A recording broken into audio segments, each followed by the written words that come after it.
Hi, today I'm going to present the topic of men and women in the workplace.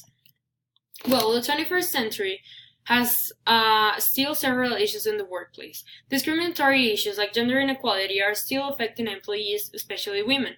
Gender inequality acknowledges that men and women are not equally capable, therefore, they do not have the same opportunities.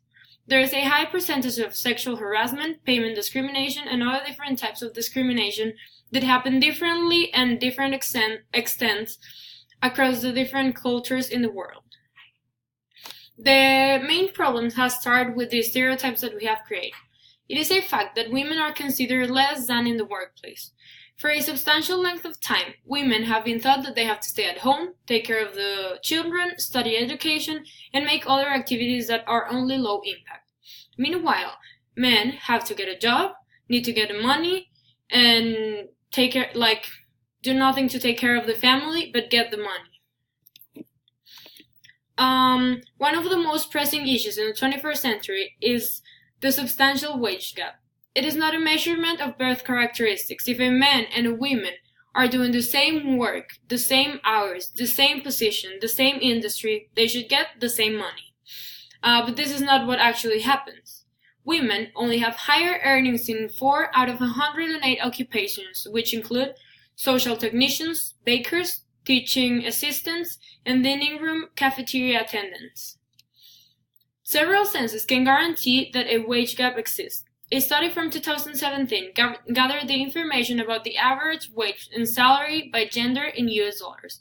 The census proved that weekly earnings for women are $770 and $941 for men, a gap of almost $200 doing the same job. There is also wage gap by industry.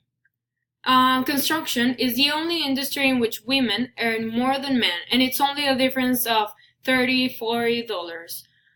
In the financial activities and business services, there is a gap of 300 or more affecting women.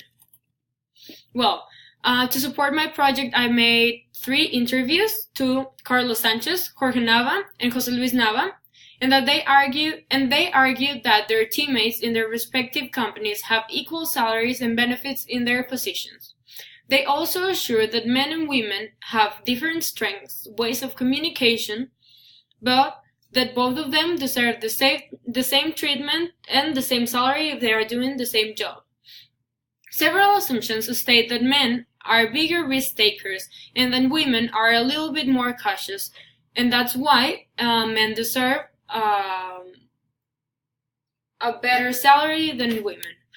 Jose Luis Nava denies any differences in the potential between genders.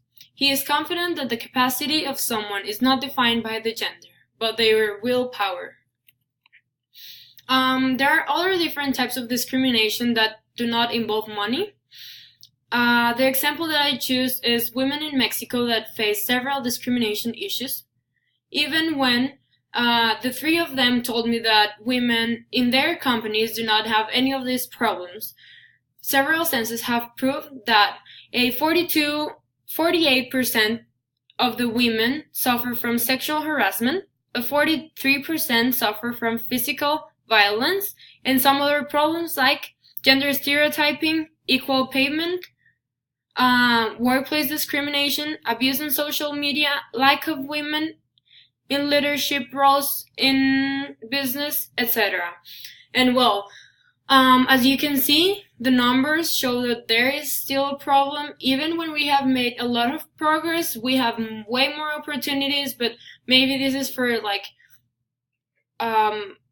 some of us only, and some others are still suffering and going through this. So loads of things need to change to get a better society and to get into a world in which men and women are equally treated how it should be, and that the only thing that affects us is the hours that we work, how much work do we put into it, etc. But that should be it. Thank you.